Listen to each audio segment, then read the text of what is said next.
Salut les amis, c'est Ben de Gorg Factory, c'est Benoît, je suis en compagnie de... Benoît. Vous le reconnaissez? C'est l'imposteur. L'imposteur. Bah oui. Le traître.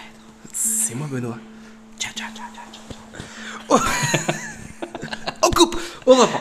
Aujourd'hui on va vous faire une petite partie Bushido.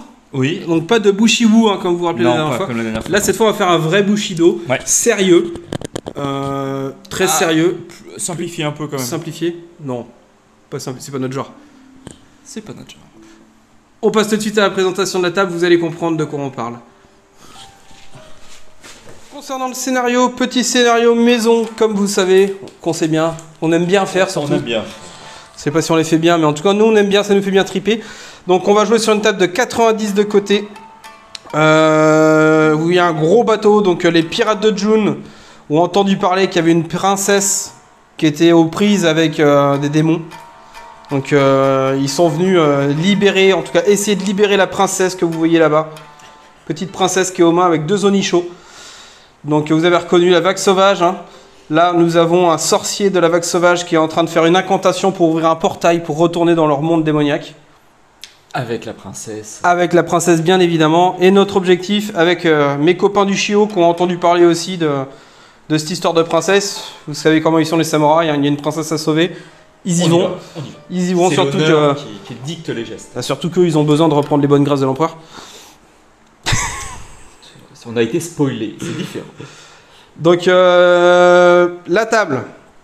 Vous voyez qu'il y a beaucoup d'eau, alors c'est des parties infranchissables pour nous en termes de jeu, rentrons dans les règles. Donc il y a des ponts un petit peu partout, mais c'est des ponts un petit peu particuliers parce qu'on est à la limite entre deux mondes. Et la vague sauvage a pris a une main mise sur le terrain. Donc il y a plein de petits objectifs. On va pouvoir faire des actions scénaristiques comme cela. Il y en a sur chaque îlot. Et quand un joueur va faire une action scénaristique dessus, il va pouvoir switcher un pont. C'est-à-dire que, admettons là, je fais une action scénaristique, le pont, je l'enlève. Ce qui va condamner l'accès du coup à l'île. Bien entendu, on pourra faire une action avec celui-ci ou celui-ci pour remettre le pont derrière. Notre objectif, donc comme on a dit, c'est la princesse qui est ici, mais elle est gardée par deux molosses. On va pouvoir les renvoyer chez eux en détruisant le totem qui est ici et le totem qui est ici. Ou en les affrontant. Ou en les affrontant à la loyale. Mais ils sont quand même nombreux. Hein. Donc on est grosso modo au format de 100 riz pour nous. À peu près. Chacun à peu près entre 100 et 110 riz chacun. La vague sauvage, ils sont plutôt dans les 300 riz. Il y a bien 200-250 riz. Sachant que c'est la vague sauvage, donc nous pour faire simple, ils n'auront aucun exploit qui, ils joueront juste avec leur carac de base. Par contre, ils auront 2 invocations systématiques par tour qui reviendront où le vent nous chante. Ça. Et peut-être d'autres invocations éventuellement au cours de la partie en fonction des événements qui vont se passer. On va pas tout vous dévoiler tout de suite. Et bah c'est parti. C'est nous qui commençons quand même, on a débarqué donc on va commencer. Allez. C'est nous les héros. Quand même, en avant les héros. Petit résumé du tour 1. Donc les pirates ici qui ont débarqué ont avancé à pleine balle. Là il y en a qui ont pris le pont, on s'est séparé en deux. Les chiots à la queue leu sur le pont ici. Hein. Il y a quand même une belle action de notre ami, je sais plus son nom, je vais te dire ça. Avec son arc qui a balancé une petite flèche enflammée juste ici. Alors, Kazuki a balancé une petite flèche enflammée en fait pour me protéger. Il était mignon parce que là il y a un arquebusier et un archer. Et je voulais pas trop me prendre un tir d'arquebusier dans mon crabe. Donc il était mignon, il m'a dit je te mets une fumée là. Et lui il a engagé avec ses 3 aigles là le petit bakemono. Il y a eu 3 petites passes d'armes, c'était leur dernière action. Ils ont rien fait du tout. Non. Si ce n'est de l'épuiser. Et à leur tour les bakemono c'était une attaque surprise donc ils ont rien fait en fait. Mais ils ont donné l'alerte. Ils ont donné l'alerte et maintenant ils ont gagné le jet tactique donc c'est à eux de commencer. Fin du tour 2. Donc beaucoup de rebondissements sur cette petite table. Beaucoup de sang. Beaucoup de sang a été versé. Donc comme vous avez vu, donc les chiens, donc on a tiré au dé pour savoir un petit peu qui a allé où. Parce que pour rappel, donc la vague sauvage c'est un PNJ, hein, donc on les dirige à tour de rôle. Donc les chiens sont venus par là, donc viennent plus vers moi. Et les nianes vont plus par là-bas. Eux, ils vont à peu près au milieu, et puis ils verront après en fonction d'eux où il y a besoin de renforcer. Au milieu, le requin blanc a sorti les crocs, a fait une belle charge sur le lancier. Il lui a enlevé que 3 points de vie sur la charge, mais il l'a fait signer. Phase de fin, du coup, le lancier meurt. Donc vous le voyez en direct. Ouais, le lancier, c'est quand même a essayé de se défendre comme il pouvait. Voilà. Le requin s'est pris un tir d'un coup d'arquebusier dans le dos. Heureusement qu'il était à couvert, il était en combat, l'arquebusier a touché, mais sans boost, il a fait quand même 3 ou 4 dégâts. À mon avis, il était océanographe, il a juste marqué pour évaluer sa capacité à se reproduire en eau trouble, des trucs comme ça. Bah, il est pas très bon. Bah, on attend de voir comment il évolue dans son milieu naturel. On va voir ça. Et de l'autre côté, alors là par contre, Alors, une ça a triste été nouvelle. un drame. Triste nouvelle, qu'est-ce que tu peux nous dire de beau sur ce côté-là, Benoît? Ben, malheureusement, alors on a eu quand même Yuzuke qui a pris les devants, a essayé d'intercepter l'arquebusier avant qu'il tire. Malheureusement, il n'a pas réussi à le blesser et l'arquebusier en retour lui a logé une balle dans l'épaule, donc blessé mais toujours en vie. À côté de ça, eh bien malheureusement, il y a Wimpy, je pense, qui était animé par le souci de vouloir se débarrasser des démons qu'il y avait en face de lui et il est tombé dans un guet-apens. Il s'est frotté au frappeur que vous voyez. Et malheureusement, il est tombé. Et le frappeur a frappé. Là-dessus, Sayaka, elle s'est lancée pour essayer de le sauver en espérant qu'il était encore en vie. Elle s'est fait également intercepter, mais là, animée par la rage ou le désespoir, je ne saurais dire, elle a planté son adversaire avant que celui-ci n'ait pu lever son katana. Et après du coup, le reste du clan est venu à sa rescousse pour essayer de consolider la position, puisqu'on a pu voir que les gobelins fourbes qu'ils sont ont fait tomber l'un des ponts à l'arrière pour essayer de nous priver de nos renforts, mais heureusement, nous étions suffisamment agiles pour pouvoir atteindre la rive. En termes de règles, en fait, quand on avait des figurines sur le pont, on s'est mis d'accord, on lance un dé. 4, 5, 6, il arrive à passer du côté qu'il le veut, et 5, et 1, 2, 3, il tombait de l'autre côté. Donc là, les deux filles dessus sont passées du bon côté.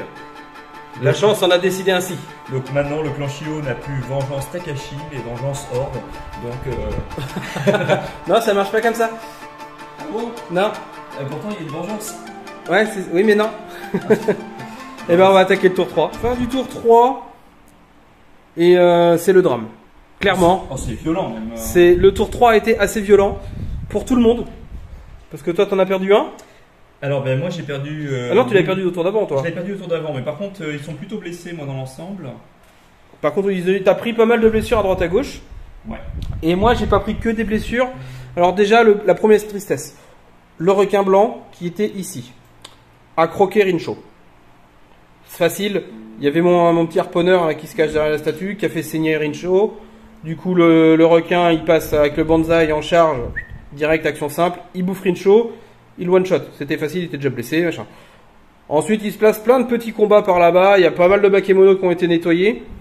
T'en as tué quand même pas mal, hein? J'en ai tué pas mal. T'as tué le Nian, monteur de Nian au tir. Au tir. Avec 2 archers. Une belle flèche la première a été magnifique. Il a laissé un point de vie. 7 points de vie sur la première flèche, c'était beau. La deuxième l'a achevé.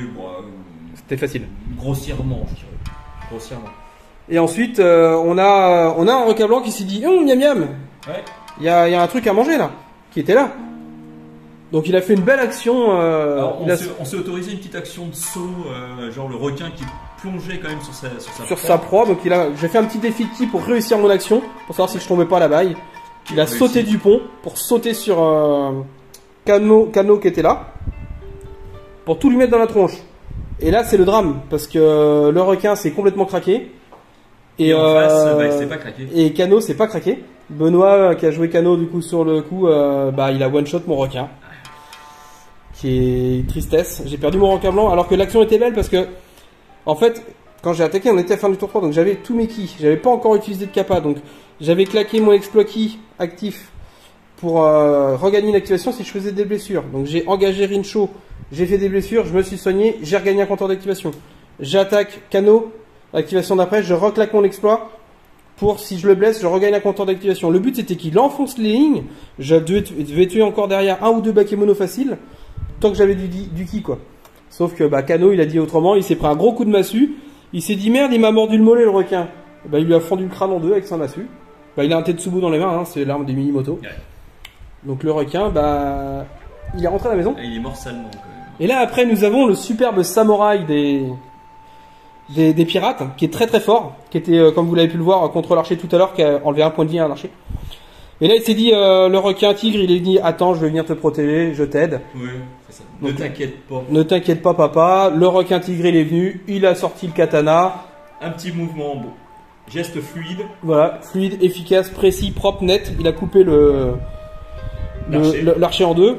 Et du coup, bah, le samouraï, il s'est dit, allez, je saute. Faut que je sauve mon honneur. Je vais montrer de quoi je suis capable. Je vais me taper le tireur qui est en face. Genre, je vole, tu sais, je me jette dans les airs, je vais tomber sur ma proie. Voilà, parce que lui, il a un exploit qui s'appelle sauter, qui lui permet de lui donner la marche aérienne, donc en gros le vol. Donc il a pu faire un petit saut de puce pour venir ici et engager le tireur. Et là, sauf que bah ça l'a épuisé en fait. Quand vous faites un saut comme ça, c'est dangereux, ça fatigue. Ou alors il s'est pété à une cheville en sautant, je sais pas. À mon avis, c'est juste qu'il se fait passer pour un samouraï, mais il est pas vraiment un samouraï. C'est peut-être un pêcheur en fait, déguisé. Oui, c'est ça. Il s'est cru Halloween. Il a fait qu'un seul point de vie sur le gobelin artilleur. Derrière, l'Urkang, il vient protéger son pote. C'est normal, c'est le rôle de ces bakemonos là, c'est de protéger les autres bakemonos. Et là, bah, encore gros caquage je dirais excès de confiance. Excès de confiance. Ouais. Excès de confiance, parce que le samouraï, bah, il s'est dit, je me le fais, allez one again. Sauf que vous voyez, le samouraï n'est plus là. Et ben, il s'est pris un coup d'armaticulé dans la tronche, il a pas aimé la blague. Et je pense qu'il nage. Et il a fait Pio qu'il est en train de nager quelque part dans les eaux profondes. Par contre, heureusement quand même, parce qu'on n'a pas que du négatif sur ce tour, on a notre petit sumo. Lua qui tient le pont tel Gandalf face au Balrog. Ah bah ça oui, puis mais plein de petits Balrogs. Hein. Voilà, plein de mini Balrogs. Donc là il y avait la meute de 4 chiens qu'en fait ils l'ont attaqué 2 par 2. J'aurais presque même dit Obélix. Oui, plutôt Obélix. Parce qu'en fait, il y a un chien qui venait pour le saisir, paf, il le tuait, il l'envoyait à droite. Sauf que le chien, on est d'accord, c'est pas idée fixe. Non, c'était pas idée fixe. Le deuxième chien arrivé, paf, il l'envoyait à gauche. Troisième chien, paf, il l'envoyait à droite. Là, si vous regardez bien, il y a la tête d'un chien qui a volé par là, la tête d'un chien qui a volé de l'autre côté, et les deux autres, on sait pas trop. Il a fumé 4 chiens lui tout seul, les uns après les autres. Donc en termes de règles, plus sérieusement, Lua, ça reste une bonne brute quand même, parce qu'il a énormément de points de vie, il a une dizaine de points de vie. Il a 3 dés d'attaque, et même s'il était épuisé, j'avais que 2 dés quand il m'a attaqué à 2 parce que j'étais en sous-nombre, mais je ne suis pas l'épuisement parce qu'il est endurant. Et là derrière, bah, il me fait une attaque de saisie. Moi j'avais tenté le coup. Un dé d'attaque, un dé de défense, c'est passé. Mon dé d'attaque a fait le parfait. J'ai décapité le premier chien. Du coup, le deuxième chien derrière, bah, je le décapite sans souci. Et il me refait la même avec 2 autres chiens qui me rattaquent. Et bah pareil. La même technique. Donc Lua, l'homme du match, sur le pont. Le papa chien, il dit bon, je vais montrer comment ça fonctionne. Et ben en fait non, papa chien, il en a pris 7 dans sa tronche. Et il lui reste 1 point de vie. Je crois que papa chien, il va manger de la soupe à partir de Ah, il va manger de la soupe et puis à la paille, hein, parce qu'il a plus de oui. Je crois qu'il a plus de crocs là. En perf. Ouais, donc ça c'est bien égrené des deux côtés. Moi, du coup, au final, sur ce tour, je perds quand même mon samouraï et mon requin blanc. Moi, du coup, par contre, je vous montre le cimetière. Oui, j'ai beaucoup de blessés quand même. Ils sont vraiment pas en forme. Donc ça, c'est les points de vie. Alors oui, on a mis des dés parce qu'il a pas plastifié ses cartes, il a pas les slides, donc on va pas abîmer les cartes. Il y a Quimpi qui est tombé. C'est les points de vie qui restent. C'est les points de vie qui restent. Ouais. Donc ils sont quand même pas mal entamés aussi de ce côté-là. Et le cimetière de la vague sauvage. Sachant qu'on avait déjà fait revenir 2 figurines autour d'avant. Voilà, donc à ça, vous pouvez en rajouter 2 qui sont déjà revenus par l'invocation. Donc il y a déjà pas mal de morts. Bon, on va attaquer le tour 4, on va voir ce qui se passe. Mais ça sent le boudin quand même pour les démons. Hein. Je reviens, petite précision quand même. Kano s'est quand même fait croquer par le requin un petit peu. Il s'était pris un coup de harpon. Même si je l'ai pas tué, je me suis craqué, mais je lui ai quand même enlevé 4 points de vie. Derrière, il s'est repris un petit coup de harpon. Il lui en reste plus qu'un. Alors, il faut aussi dire que le coup de harpon, pour ceux qui connaissent, magnifique. C'est le retour de la momie. C'est ça. Lancer de javelot d'Osiris, paf dans la poitrine. En pleine poitrine, il pisse du sang de partout, le gars. Et là, il meurt. Vidé de son sang. Plus de sang. Le tour 4 est commencé. On fait une interruption dans le tour pour vous raconter ce qui se passe parce que là c'est important. Pour rappel, au début on vous a dit qu'il y avait des totems un petit peu importants. Ici, ici. Et là, Monsieur Douri, le canard boiteux de la bande, ça y est, c'est celui qui a une jambe de bois donc il n'a pas le droit de faire de charge, le course il est lent. Et ben il va faire une action complexe, comme on avait dit, pour dézinguer le totem. Et du coup faire s'évaporer un Nonicho qui va retourner, j'allais dire dans le warp, ça se met travers de En 40 fait, 000. il faut imaginer qu'il y a la porte des enfers de la mythologie japonaise Qui s'ouvre. Et là, avec qui vient- une main squelettique qui vient Regardez saisir, la main squelettique qui vient saisir l'homme et qui le ramène dans les abysses. malgré ses hurlements et ses malédictions qu'il jette à l'encontre des pirates. Donc Goro est rappelé à la maison. Comme on vous disait, j'ai pété le totem pour que Goro rentre à la maison.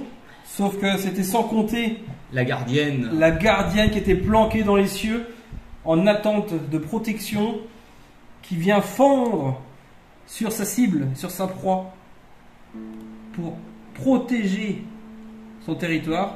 Et une chauve-souris géante de la vague charge du coup automatiquement le mec qui a pété le Activé. totem.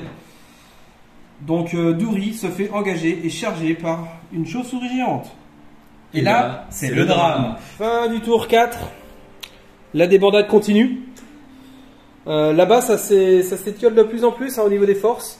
Ouais, Il n'y a plus beaucoup de Bakemono, mais il n'y a plus beaucoup de Shio non plus. Hein. Il y en a Ouais. une qui est morte. Mais oui, Tristesse, t'as versé une larme hein, pour Shio Sayaka. Sayaka. Ta préférée, ta petite chouchoute. Alors, ma deuxième préférée, mais effectivement, c'est une de mes favorites et malheureusement, elle est tombée un coup ignoble, enfin une traîtrise. L'adversaire en face n'avait aucune noblesse, aucun Ah bah non, honneur. c'est des Bakemono. Là, ici, la chauve-souris, elle s'est fait empaler Un coup de harpon. un coup de harpon. Il l'a même pas lancé, il a même pas daigné lancer parce qu'elle était là, il était juste là, il dit tiens je te pique, pique, pique, pique. Et il a crevé l'œil qui lui restait, et C'est il ça. l'a tué. Ce qui a permis de libérer la place à Tetsuo le crabe qui est venu là pour montrer qu'en fait des fois c'était bon, il était bon et des fois c'était une merde. Parce que là il a pas fait grand chose. Hein. Là, ça bouchonne sur le territoire. Ouais. Là c'est l'heure de pointe. Donc ensuite de ce côté-là, c'est pareil. Ça bloque aussi un peu. Ça bloque aussi. Et, Ryota, il s'est dit, je vais montrer à mon pote défunt samouraï comment ça fonctionne. Bah en fait, ça fonctionne mal. De quel côté il faut tenir l'épée, de quel côté qui Ouais, pique et de et quel côté qui je crois pique qu'il pas. l'a pris à l'envers, le Ouais. katana, parce que il est en train de prendre cher.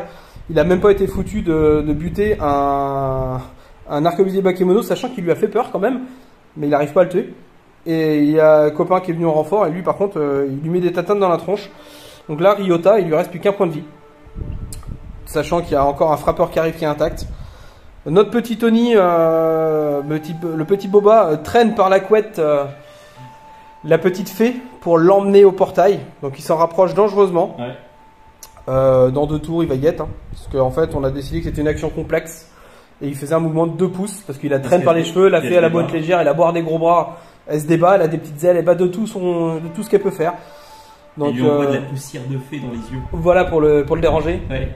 Donc on sait pas trop comment ça va se passer, mais on n'est pas trop bien barré quand même là. Hiroto il a pris place hein, pour péter le deuxième, pour être obligé Kokoro à sortir et à venir chercher la fée. Donc on va voir s'il va y arriver.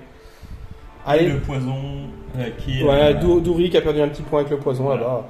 Bon après je pense qu'on va finir par demander des renforts et à signaler l'alarme pour demander des renforts là-bas. On va voir ce qui se passe, mais dommage on a oublié les canons. On est mal orienté. Et, on va voir, peut-être qu'on va demander des renforts. Petit aparté, hein, il y avait un Takuya ici qui a fait pas mal de dégâts. Il a fait le taf, hein, faut le dire. Ah, il a fait le taf. Par contre, il y a un arquebusier ici qui s'est dit bon, ça commence à bien faire, on n'arrête pas de me tirer dessus là-bas. Takuya il se rapproche, il a tué plein de mes potes, je le dessoude. Donc on voit toute la cohérence voilà, du clan en face. C'est qu'il va taper celui qui ne l'a pas tapé. C'est vrai, il aurait pu dessouder un tireur, mais il a tiré au plus proche. La menace Et la directe la plus proche. Et là, je vois toute l'incohérence, toute la lâcheté de la chose. Et c'est dégueulasse, mon bon monsieur. Ça devrait pas se faire comme Oui, c'est ça. vrai, c'est dégueulasse. Vu le tir qu'il s'est pris, il y a plein de morceaux qui traînent par terre. Là. Donc ensuite, t'enchaînes avec Hiroto qui fait son action scénaristique complexe pour dézinguer l'Onisho, qui fait comme son pote de tout à l'heure. Ouverture des portes de l'enfer. Et la petite main qui vient le chercher. Vous avez vu les effets spéciaux, on a mis le paquet. Et il repart dans les abîmes de sa maison. Par contre, En hurlant. Hiroto se prend sur la courge Un engagement.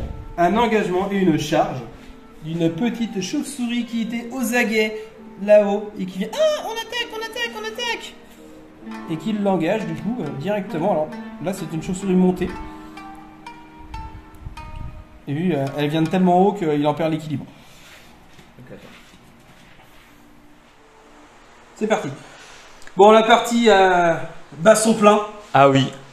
Là, alors, si, juste avant. Quand même, Hiroto. Hiroto, l'aigle noir du clan Shio, a réussi en une passe d'armes à se débarrasser de son adversaire, cette chauve-souris immonde qui malgré tout l'a quand même réussi à l'empoisonner, l'a mordu. Ouais, elle l'a mordu à l'épaule, mais... Mais il a serré les dents, il a su utiliser son combo, son attaque spéciale et a tranché la chauve-souris. En deux. Et son, Donc, et son cavalier. Donc ça a permis de, encore une fois, de se débarrasser du gardien de la princesse des fées qui se faisait enlever pour être sacrifiée. Sauf que, eh ben, elle est quand même trop près du portail. On parlera pas du combat qui sévit encore ici où Non, Lua perd. c'est un statu quo, on ne sait pas trop ce qui se passe. Ah bah si, on sait bien, c'est que là les pirates sont en train de se faire retourner par quelques bakemonos et que Lua n'a plus que 2 points de vie, que Ryota n'a plus qu'un point de vie, donc là ça sent vraiment pas bon. Et puis là, si l'archer a Ah oui, quand enfin réussi à achever son homologue. Bah, c'est le fait qu'il ait vu Takuya mourir peut-être, ça l'a motivé. Oui, puis je pense que de voir aussi que son maître de clan se soit débarrassé d'une créature beaucoup plus affreuse Que lui. que celle qu'il affrontait, de voir qu'il s'en est débarrassé facilement, il dit bon, faut peut-être que je me sorte un peu les doigts, et j'y vais.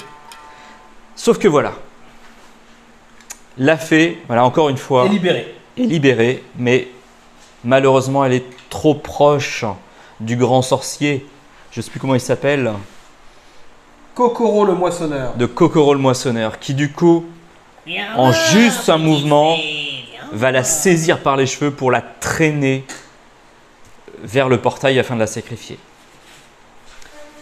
Vous avez vu, on a toujours mis le paquet sur les effets spéciaux. Toujours. Le problème, c'est que là, les 3 accès empêchent ces sauveteurs d'intervenir pour pouvoir sauver la princesse justement des griffes de cet horrible sorcier. La princesse fée. Sauf ce qu'on avait oublié, c'est que nos différents héros ont été mandatés par des divinités, et notamment la divinité de l'océan. Et voyant justement ce qui se passait, a surgi du canal le grand dragon d'eau qui alla s'interposer contre le grand sorcier. Et à ce moment-là, le combat est devenu dantesque. La tempête se déchaînait, les éclairs de magie sabraient le ciel. Et alors, qu'est-ce qui s'est passé? Bah, j'ai envie de dire que un dragon des océans, c'est plus fort qu'un simple magicien démon. Alors, c'est surtout aussi qu'avant, tout le champ de bataille s'est tu. Les armes se sont posées parce que tout le monde était stupéfait de voir un tel combat. Et effectivement, qui pouvait résister face à la fureur incarnée de l'océan? Eh bien, sur ce, le sorcier fut vaincu et rejeté dans son portail. Dans son plan démoniaque. Et retour à la maison sans son but. Retour chez papa. Allez, au revoir. Rideau. Clap de fin.